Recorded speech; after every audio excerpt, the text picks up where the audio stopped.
estaba marcado, hubo inteligencia. ¿Qué ve?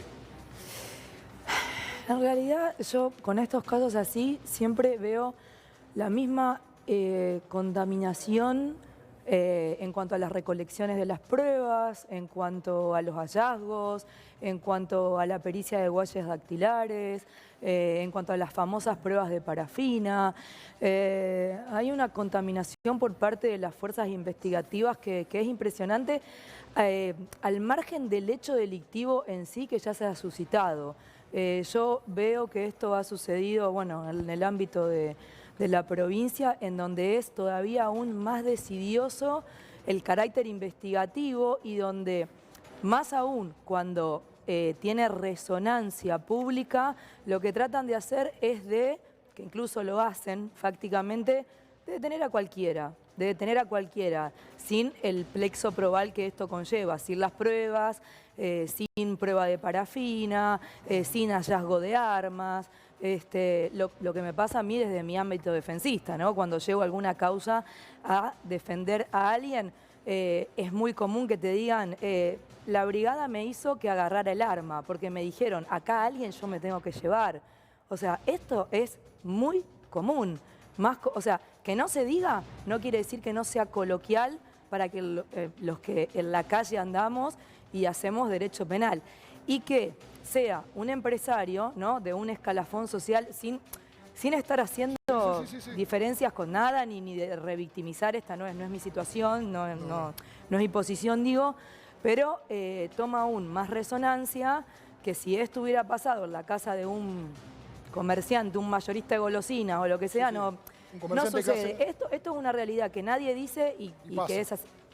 Bueno, el problema lo tratamos todos los fines de semana aquí en Crónica, la justicia que no funciona, la policía que muchas veces trabaja mal, no todos por supuesto, hay excepciones, pero la política tiene que ver mucho con eso, porque no solo la política es cuando hay elecciones, cuando se vota, sino la que define la política criminal y el control civil de las policías. En un ratito seguimos con esto, ahora, último momento. Último momento.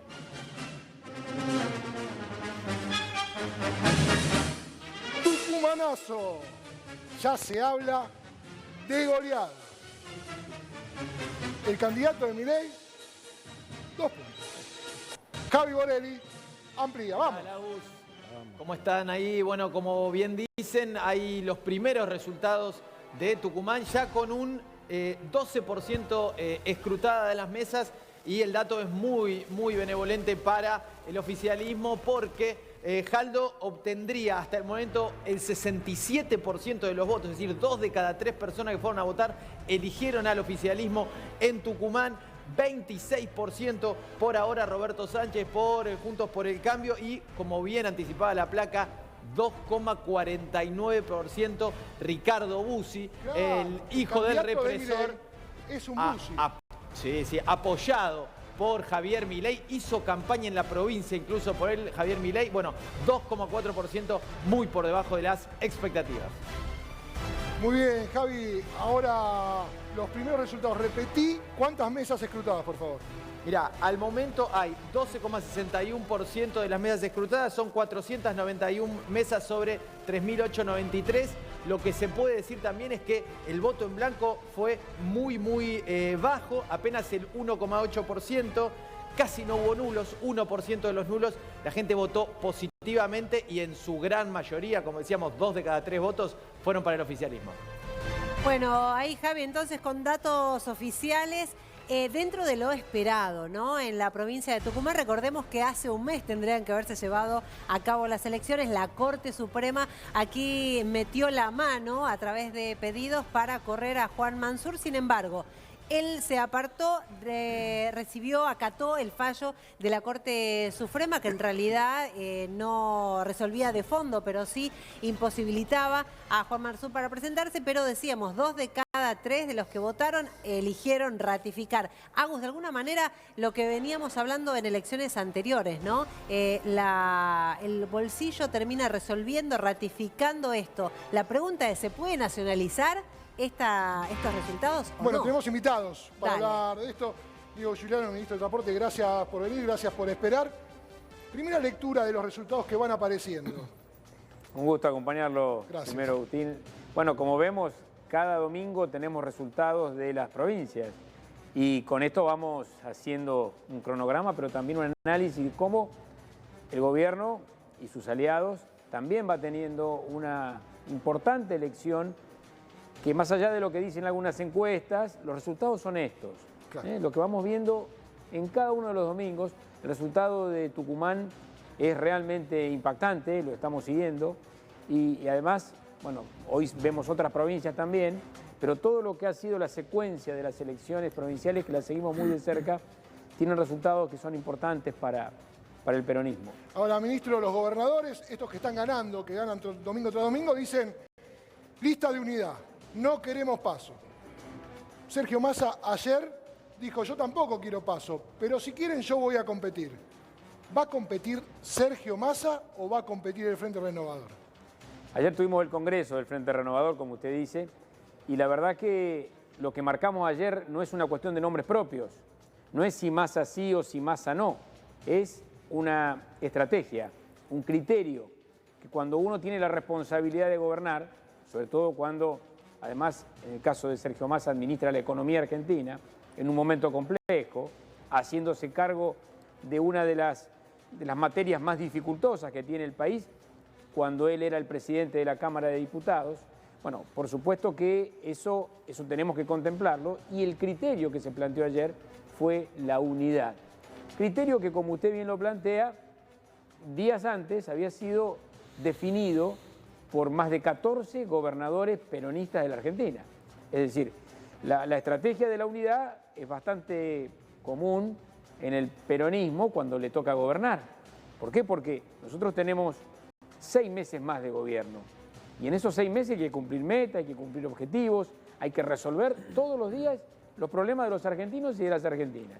Con lo cual, lo más importante es establecer una estrategia, pero como también se ha planteado en el Congreso, el Frente Renovador, en caso de que la unidad no sea posible porque hay algún posicionamiento individual, más allá de que no vemos proyectos disidentes, pero sí posicionamientos individuales, sí, claro, o proyectos que tienen que ver con reservar espacio. Más allá de eso, el Frente Renovador y su líder, que es Sergio Massa, ha planteado que vamos a participar de las PASO cuando las hubiere. Claro, la gran definición es que Sergio Massa en principio no renuncia y el Frente Renovador se queda dentro del Frente de Todos. Presento también a Leonardo Grosso, diputado nacional, precandidato, también intendente de San Martín. Leo, bienvenido. Preguntarte la primera lectura de los datos que van apareciendo en Tucumán, en Salta, en San Luis. Buenas noches, Leo, ¿cómo andás? Buenas noches, gracias por la invitación. Bueno, nosotros venimos, bueno, como decías vos, soy precandidato ahí en San Martín, entonces voy recorriendo el territorio y hablando con otros compañeros y compañeras que lo están haciendo, y lo venimos diciendo, y es parte de la conversación del peronismo. El peronismo en el territorio es competitivo, ¿no? Más allá de toda esta discusión global en los medios, más allá de las discusiones internas, el peronismo en los territorios es competitivo, y lo estamos viendo en estas elecciones provinciales. Y por eso tenemos un nivel de responsabilidad muy grande a la hora de pensar la estrategia electoral que vamos a plasmar de cara a las nacionales de este año, ¿no? Entonces, nada, a mí me parece que la primera cosa que yo recojo es algo que vengo viendo en el conurbano mismo, a pesar de los conflictos, a pesar de los problemas, a pesar de que no todo es color de rosas, que la inflación y la inseguridad son dos problemas estructurales que tenemos en la Argentina y en el conurbano en particular. La gente sabe muy bien qué pasa cuando gobierna el peronismo y qué pasa cuando no gobierna el peronismo, y por lo tanto esta fuerza política, este gran frente que hemos construido, sigue siendo una opción viable para gobernar la Argentina. Muy bien, llegan datos, van cayendo los datos de a poco. Momento de... Último momento, claro. Último momento.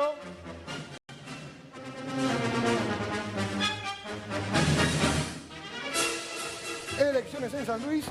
Tendencia. Empate técnico. Javi Borelli, te escuchamos. Así es, Agus. A ver, los últimos datos que me llegan de San Luis marcan que hay 250 votos de diferencia entre el lema de Unión por San Luis, ¿sí? el lema oficialista, si se quiere, y Unión por San Luis de Juntos por el Cambio.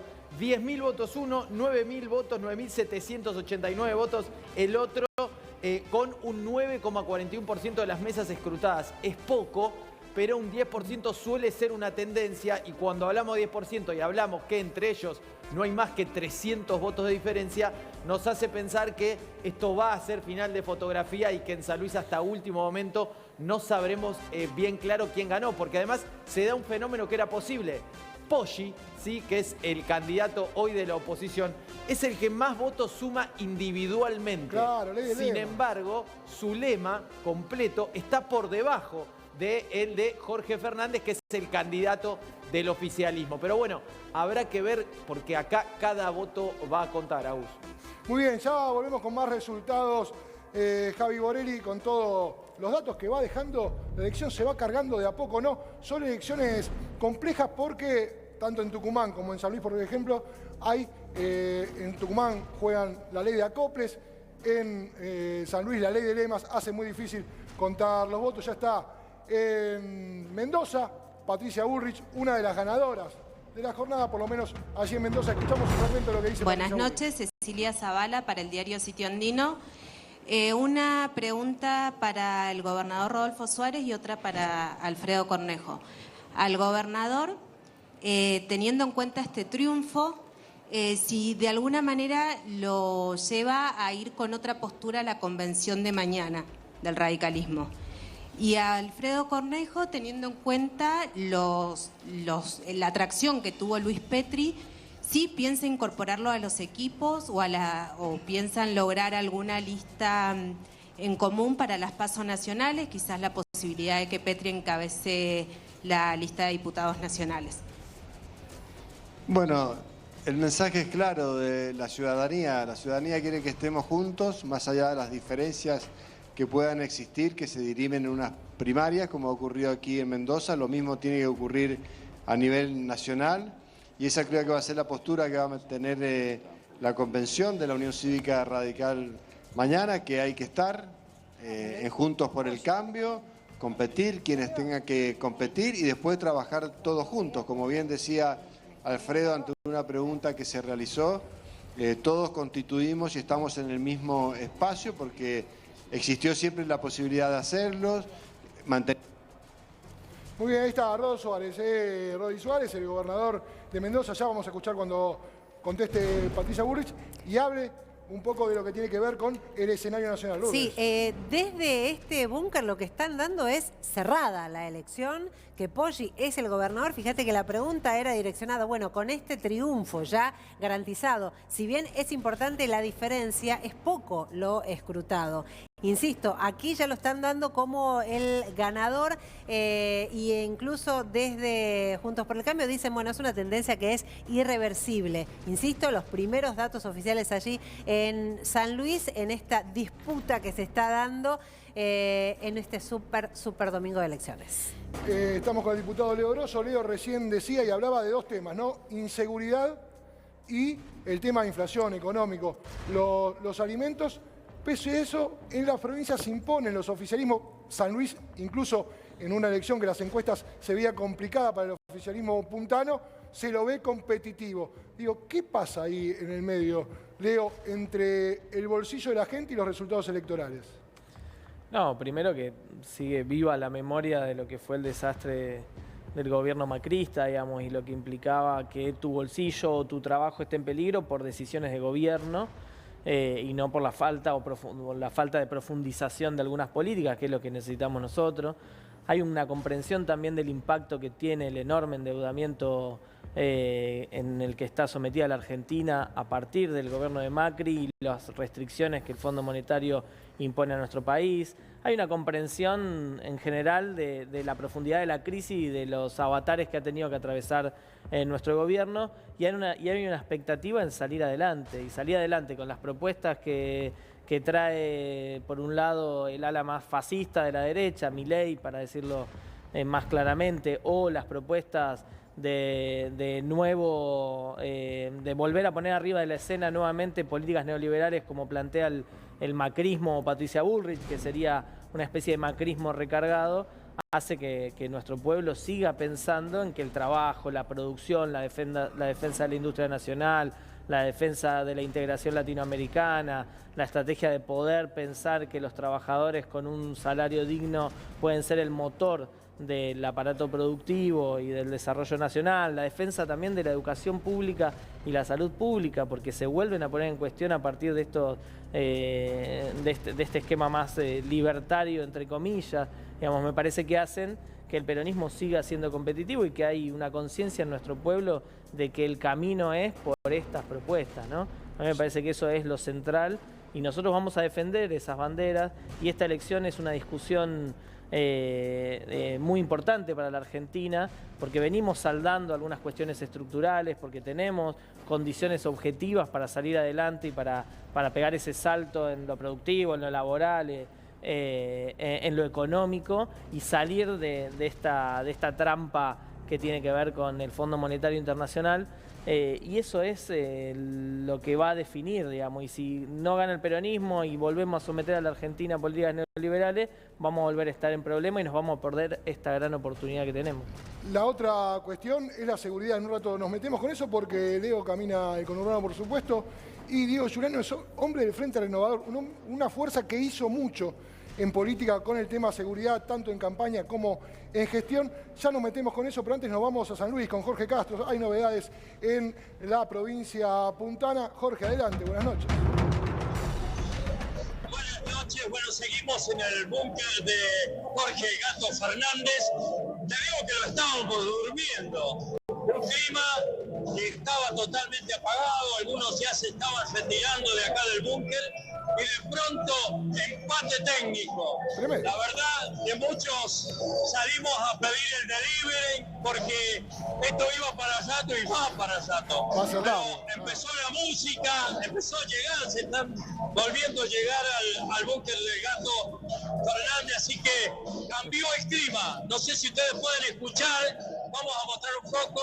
Ahí llegaron los carteles, empezó la música y empiezan los abrazos, los festejos. Pero recordemos, 49,4% el Gato Fernández, 49,8% Claudio Poggi, con un 9% de las mesas recién. Esto recién comienza. Bueno, Jorge, vamos a estar toda la noche. Lo que se ve claramente no es el clima de un búnker perdedor. No, pero eso le quería preguntar, porque Patricia Bullrich acaba de declarar como ganadora a Poggi. Dice, es el nuevo gobernador con menos de 10 puntos porcentuales escrutados. ¿Ahí qué se dice? ¿Algún off en los pasillos? ¿Alguno de las figuras fuertes? ¿Cómo lo viven? Acá en el búnker del Gato Fernández, como te decía, hay un gran clima de festejo al saber estos resultados, pero te aclaro que en la página oficial no hay todavía cargado nada. Estos son los datos que llegan a través del correo argentino y el boca a boca que tiene la gente de Poggi y la gente del Gato Fernández. Estaban muy tristes, ya los estábamos durmiendo cuando de pronto empezó a sonar la música. De pronto aparece este 9% de las mesas escrutadas. Esto no es nada, no significa nada todavía. Como te decía recién, mucha gente ya pidió el delivery porque esto va para Yato, pero no está nada confirmado, no está nada dicho todavía. Jorge, en un ratito entonces volvemos para allá, te vamos a acompañar toda la noche, no te podemos mandar nada porque estamos lejos, pero sin delivery, el aguante te lo vamos a hacer. Último momento, vamos. Último momento. Nuevos allanamientos. Esto tiene que ver con el crimen del empresario. La pista de la mochila, dijo Frasca hace un rato.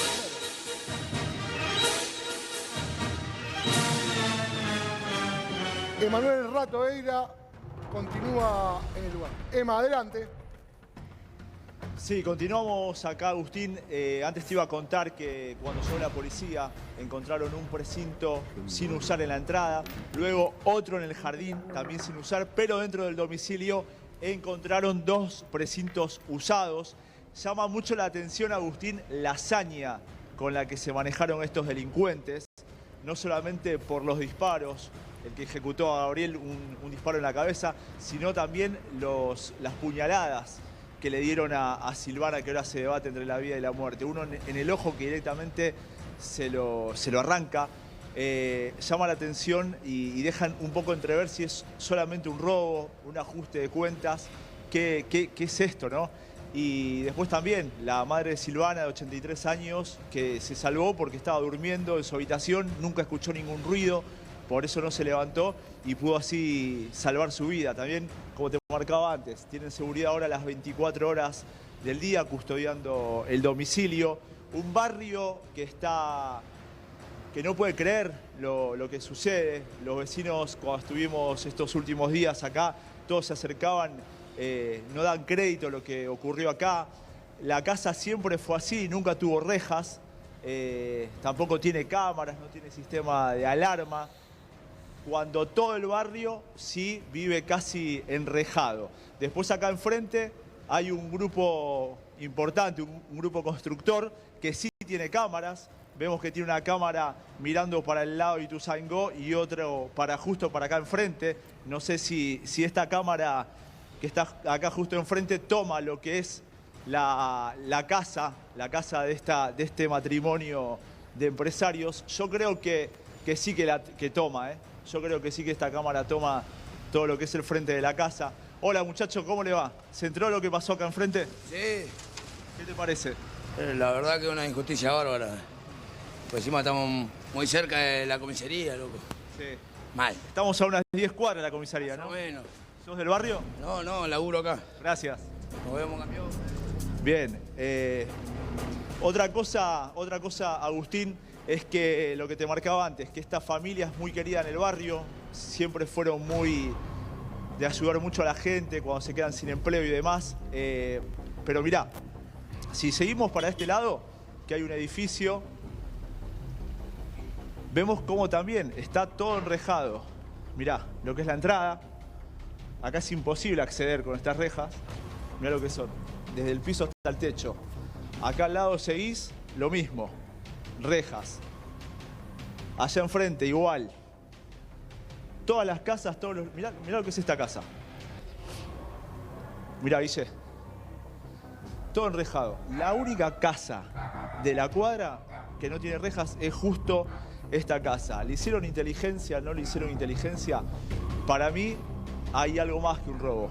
Más que nada por la hazaña. No sé qué opinan ustedes ahí en el piso. Hacemos un punto ahí, Emma, que sobre eso ahora sí, vamos a charlar con nuestros invitados en el piso sobre el tema de inseguridad y qué puede hacer la política y qué tan lejos está la política de las demandas de la gente, de la realidad de la gente que está durmiendo esa noche, está viendo la tele, si le interesa lo que pasa en San Luis o si le interesa si puede dormir tranquila esta noche. Más allá de eso, estamos con Fede Frick, nuestro colega, compañero de Crónica TV, para hablar de los vínculos que puede tener la política con este crimen. Fede, buenas noches, ¿cómo andás? ¿Qué haces, Agus? El gusto de saludarte a vos y a toda la gente que está en el piso, Emanuel, haciendo una gran cobertura desde el lugar. Sí, pareciera que hay un atisbo o un pedazo de política metido en el medio, dado que a Rodríguez Sierra se lo vincula. No sé cómo se describe esto en la política, pero cuando uno pregunta es aquel que arma las campañas electorales justamente Juntos por el Cambio, en lo que es Morón y unos vínculos con Tagliaferro en su momento, y además como tener una vinculación que está registrada como chofer de secretario de gobierno. Fede, pará, te hago un punto ahí, porque por ahí el que no está viendo no sabe quién es Ramiro Tagliaferro. Ramiro Tagliaferro es el hombre fuerte de Juntos por el Cambio en Morón, es el ex intendente y es clave en el armado electoral. No lo va a tener como candidato la lista de Juntos por el Cambio en Morón, pero sí es el hombre fuerte de la política. Es el que teje las alianzas con, en este caso, Patricia Bullrich o Horacio Rodríguez Larreta. Es el hombre que juega con todo el tablero de la política bonaerense dentro de Morón. Seguí, Federa, para aclarar eso. No, te agradezco, Agus, de aclararlo. A ver, es algo que está dentro del expediente a manera de estrictamente informativo. Obviamente para repasar la actividad de esta persona de apellido Rodríguez Sierra, alias el uruguayo, que dice haber vendido el auto, que dice que ya le puso nombre a quien lo vendió, que esa persona tiene una pizzería, que en esa pizzería se hizo un allanamiento y se encontraron los que pudieran ser las armas que han asesinado a Itzo. Entonces, de a poco el rompecabezas se empieza a ir armando de a poco. Yo creo que falta mucha información y por otro lado, bueno, esto... Se cortó con Fede, pero Emma tiene más información. Emma, adelante. Que cuando allanaron al uruguayo Walter Rodríguez, en el auto, dentro del Volkswagen Gol, el famoso color gris plata, encontraron un cortacandado, una manopla y una barreta. ¿Habrá sido la barreta que usaron para hacer palanca en esta persiana, que fue por donde accedieron a la casa? ¿Habrá sido esa barreta la que usaron estos delincuentes? Dudas, ¿no?, que van quedando ahí, Emma, pero aprovecho lo que decía Fede, aprovecho la información que das vos y le pregunto al ministro Giuliano, porque el Frente Renovador es una fuerza que salió también al calor de la denuncia contra la inseguridad, la lucha contra la inseguridad, no, el crecimiento, aquel debate si era una sensación o era una realidad. Sergio Massa en aquel entonces jugó muy fuerte. Digo, en Crónica contamos esto todos los días, a todas las horas. Este crimen tiene un poco más de relevancia en los medios en general porque hay un empresario de mucha plata, pero esto pasa todos los días, no solo en la provincia de Buenos Aires, en todo el país. ¿Cree que va a pesar mucho en las elecciones esto? ¿Por qué la política no puede dar respuesta a esto? ¿La policía es parte del problema o parte de la solución? Mire, Agustín, a mí me toca gestionar el transporte, pero lo que usted dice en relación a la seguridad y a lo que hay que hacer en cada sitio para poder prevenir es muy importante y nosotros tenemos una experiencia muy concreta. La experiencia que desarrolló Sergio Massa en Tigre cuando fue intendente y que ahora es distinto, porque ahora esto lo lidera San Fernando, Escobar, pero de todas maneras aquella experiencia yo la recuerdo como un modelo de prevención y de aplicación de la tecnología en justamente el ámbito de la ciudad, donde la ciudad aparece como ajena de alguna manera en lo tradicional, en el análisis tradicional de la seguridad. La ciudad no era tan importante, hoy es muy importante y ese modelo dio resultados.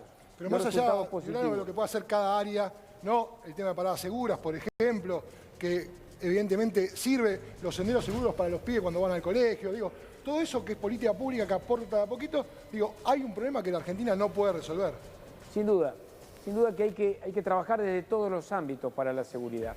Digo, prevención, intervención policial, tratamiento después, posterior respecto de las víctimas y de la situación de la familia de las víctimas.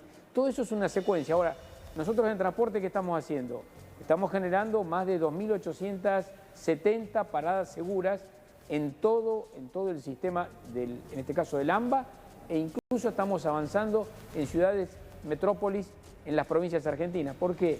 Porque la parada segura es simplemente un refugio en donde uno tiene acceso al Estado rápido. Claro. La seguridad puede estar a la vuelta de la esquina, sobre todo en los lugares que con el mapa del calor, con el mapa que tiene que ver con la violencia y el delito, se genera... decía acá el hombre que pasaba ahí, con nuestro móvil, 10 cuadras de la comisaría, no pasó absolutamente nada y pensaba, ¿no? Digo, la política discutiéndose a sí misma en sus pequeñas rencillas, quién es candidato, quién no, y por ahí el vecino de esa casa de Padua mirando Crónica y diciendo, che, la verdad que no están hablando de mí. Leo, te pregunto a vos, a Leonardo Grosso, diputado nacional, que recorres hoy de San Martín, un lugar donde también la inseguridad es cuestión o la falta de seguridad es una cuestión cotidiana. Digo, ¿cómo le hablas a la gente cuando salís a recorrer los barrios y te cuenta esto que vemos nosotros en pantalla todos los días? Y la verdad es que es terrible. A nosotros esto nos lo cuentan hace años. Imagínate, vos decías, yo soy de San Martín, es una ciudad que digo San Martín y pensás lamentablemente en la inseguridad, el narcotráfico como uno de los principales problemas que se ha arraigado en nuestra comunidad y faltan políticas de prevención, faltan planes concretos, se ha hecho mucho. Recién el ministro contaba lo de las casi 800 paradas seguras. La provincia de Buenos Aires en estos 4 años ha hecho la compra de patrulleros más grande de la historia, 3.000 patrulleros. Ahora eso no alcanza si no tenés una política de prevención, Claro. si vos no articulás con el Poder Judicial, si vos no generás un espacio de articulación entre el Poder Ejecutivo, el Poder Judicial, no solo a nivel nacional o provincial, sino también a nivel local, donde los municipios, en vez de quitarse la responsabilidad diciendo, bueno, eso es de provincia, eso es la justicia y demás, puedan liderar los procesos de articulación de los distintos actores que intervienen en sus territorios para garantizar bueno, un derecho básico, que es la seguridad, que parecía que estaba alejado, que muchas veces el peronismo o el progresismo medio que se le escapa a ese problema, pero hoy es un problema que afecta la vida de millones de personas en el conurbano, de los trabajadores y las trabajadoras que salen a las 4 de la mañana a laburar y son víctimas, de las personas que están en los barrios populares, en los barrios de clase media, en los barrios más acomodados. Acá, Leo, hemos contado historias de gente que se organiza en los barrios a la mañana temprano, 5, cuando... Para salir a tomar el Para colectivo. salir todos juntos, con palos en las manos para que no los roben. Y el otro problema, digo, los perejiles, ¿no? La doctora decía, ¿no? Cuando caen los perejiles. Digo, hay, digamos, vos decís la prevención. Mirá, San Martín, el problema narco, los payasos de esto que amenazaron a la gente, la cocaína adulterada, es un problema estructural muy grande, expandido. La verdad que, ahora, si vos te pones a analizar las investigaciones judiciales, tenés, no sé si 14 o 15 condenas por narcotráfico de la justicia federal y 300, 400 por narcomenudeo. Perejiles. O sea, la justicia está agarrando más perejiles que la cuestión estructural, ni hablar del problema de la policía. Ahí hace falta un plan y articulación y agenda y propuesta, y que el Estado avance en los lugares donde no avanzó, porque el narcotráfico, la inseguridad en general, se adueña de los lugares donde más ausencia del Estado hay. Sí, no solo eso, pensaba en la alternativa que le da el Estado, ¿no? Para aquel que por ahí es tentado para ser soldadito con un gran sueldo y el Estado no tiene ni siquiera un plan para sacarlo de la calle, darle de comer a la familia o garantizarle un trabajo digno. Doctora, usted trabaja con muchos de estos detenidos por narcomenudeo. Sí, pero yo no, o sea, no los denominé perejiles ni tampoco los denominaría perejiles. El porcentaje que da no es tan así, porque litigo en la justicia federal hace bastantes años.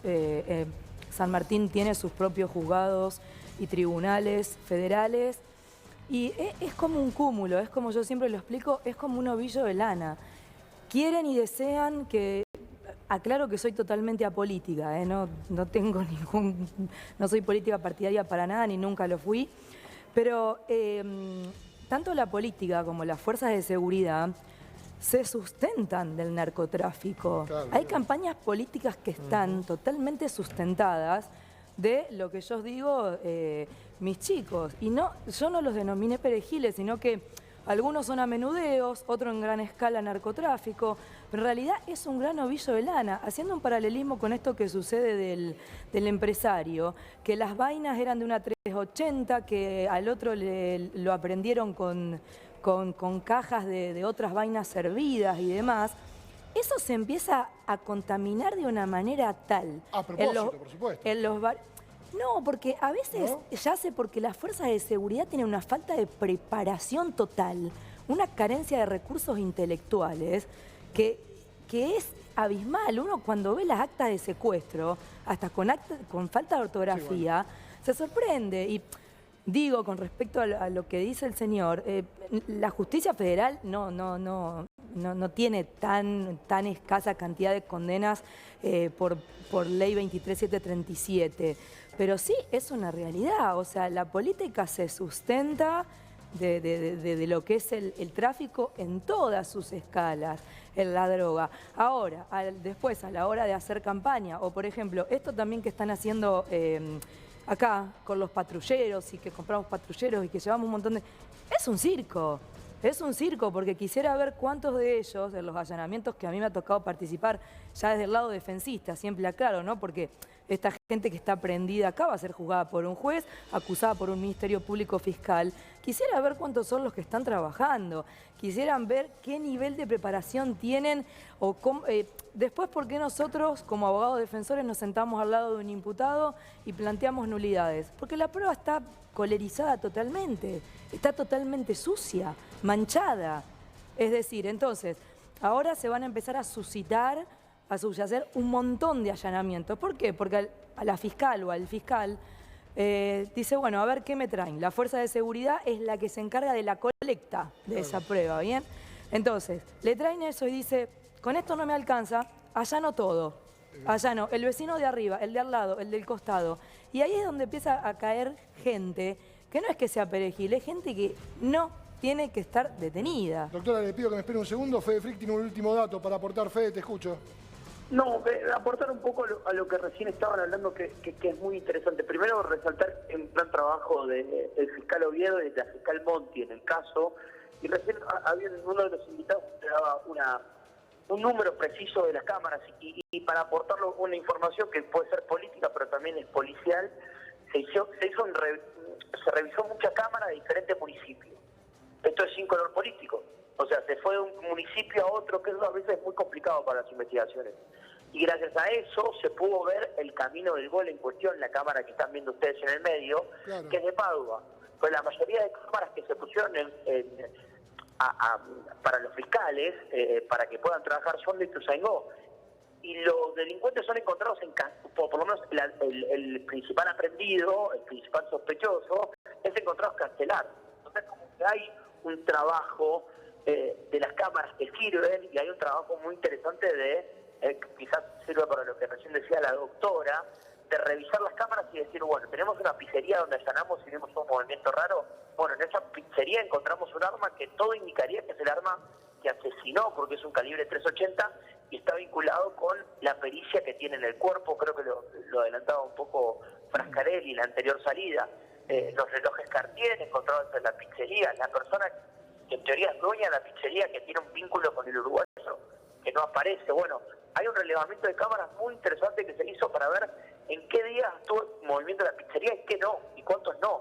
Entonces, eso también es interesante y creo que es parte de la investigación. Y bueno, y entender un poco más si estamos hablando de un robo al voleo o una mala información para mí de la situación. Esto es muy personal, pero bueno, yo creo que acá hubo un dato que no fue y tenemos una situación extremadamente violenta, que hacía rato que no se veía en la escena policial algo tan violento, según los que entraron en la casa, ¿no?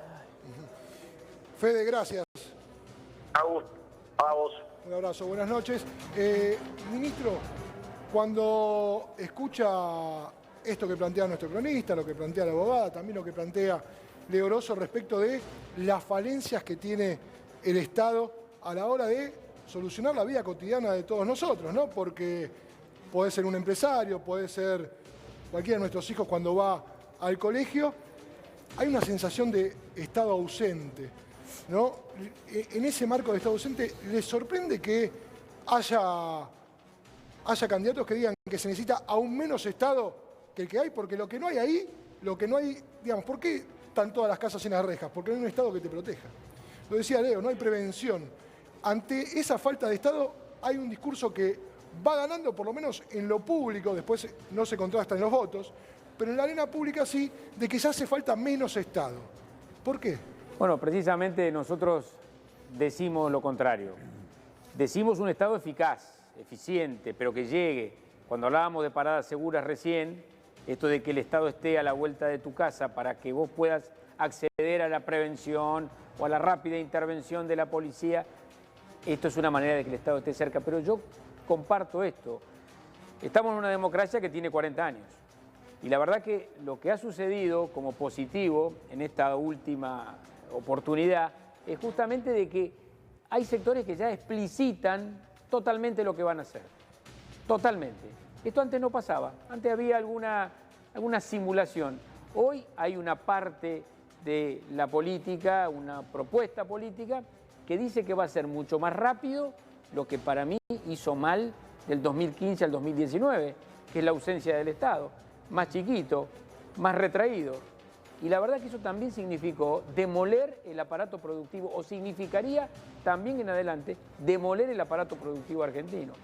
Y por otro lado hay otro sector, otra propuesta, que la verdad que está anclada en un concepto de libertad que es propio del siglo XIX. Son propuestas que están muy antiguas. ¿Por qué? Porque esto de la libertad conjugada mezquinamente o solamente libertad, nosotros decimos siempre que la libertad es una palabra muy bella, pero tiene que conjugarse con la solidaridad, con la igualdad, porque si no, entonces la presencia del Estado hoy ya no tiene discusión y nosotros estamos defendiendo esa posición.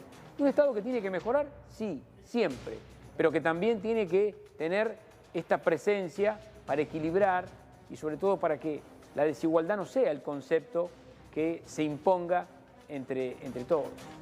Ahí ya vamos a Tucumán cuando hable Juan Mansur, el actual gobernador de esa provincia. Antes lo despedimos a Emanuel Ratoira desde Padua. Emma, lo último para cerrar, por favor. Sí, Agustín. Mirá, acá en la entrada justo vemos cómo quedaron algunos restos de materiales que usó la policía científica para levantar pruebas, huellas y demás. Mirá, vemos un guante. Y con mención al guante, Agustín, sí, esta banda de criminales fue muy desprolija, no usaron ni siquiera guantes para cometer esta atrocidad. Levantaron huellas por todos lados. Y ahí, en la entrada, después está la cocina, fue donde habría sucedido esta balacera, donde terminaron con la vida de Gabriel, que fue encontrado boca arriba con un tiro en la cabeza y a su esposa Silvana herida de gravedad. Agustín. Gracias, Emma. Buenas noches. Que descanses. Ahí Gracias estaba a vos. Buenas Emanuel noches. Ratoira en nuestro móvil en Padua contándonos absolutamente todo lo que sucede, lo que va dejando la investigación, los patrulleros en la puerta, los allanamientos que se suceden, las novedades que nos llegan. Doctora, la última reflexión sobre esto para despedirla, diga. Sinceramente, no más que volver a repetir lo que dije, el sistema está demasiado colerizado. Hay que tener en cuenta que la fuerza de seguridad, cuando se trata de detención de personas, nunca detiene personas. O sea, el maltrato, y esto lo digo y llevo la bandera siempre, hay un destrato profundo con los detenidos en sí. Vuelvo a repetir que no quiero revictimizar a nadie ni demás, pero ya desde lo que se ve en los medios, que no yace ni un poquito en lo que hay en el expediente, se ve una contaminación que es total y cada vez, es más, puedo llegar a asegurar que va a haber más detenidos en esta causa y más allanamientos todavía. Y de eso, con la certeza que se requiere en un proceso o en una IPP, en este caso, que es la instrucción penal preparatoria, no van a tener nada conciso, nada absolutamente conciso. Doctora, gracias, muy amable. Gracias. Ministro Giuliano, muchísimas gracias por estar acá esta noche. Era importante, después de la definición de Massa, tenerlo sentado acá como parte del Frente Renovador y como ministro, dando respuestas no solo a los resultados electorales, sino a lo que